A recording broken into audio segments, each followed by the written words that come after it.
11 organisasi penyelamatan hewan berkumpul di depan kantor Gubernur Bali untuk menyampaikan keprihatinannya terkait banyaknya anjing yang dibunuh dan kemudian dagingnya diperjualbelikan untuk dikonsumsi. Melalui aksi damai ini mereka menuntut pemerintah membuat peraturan terkait penjualan daging anjing. Menurut koordinator aksi damai Nolam Simanjuntak, sekitar 3 bulan yang lalu ada kasus orang meninggal usai menyantap daging anjing. Ternyata setelah ditelusuri, daging anjing tersebut teridentifikasi terkena penyakit rabies. Dengan adanya kasus tersebut, pihaknya berharap agar pemerintah bertindak agar jangan sampai ada kasus serupa.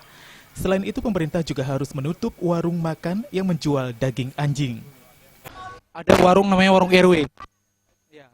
Jadi warung RW ini menyediakan daging anjing untuk dikonsumsi seperti rica-rica dan saya nggak tahu sih lengkapnya gimana.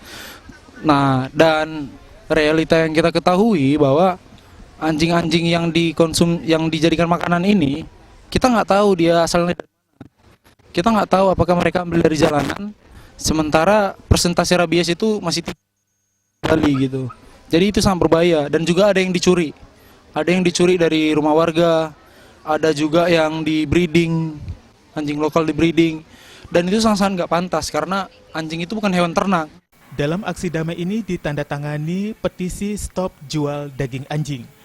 Nantinya petisi ini akan diserahkan kepada gubernur.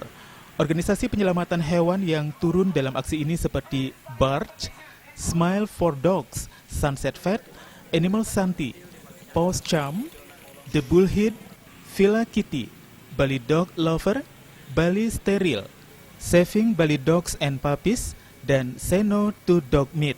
Surya Sanjaya, Bali TV.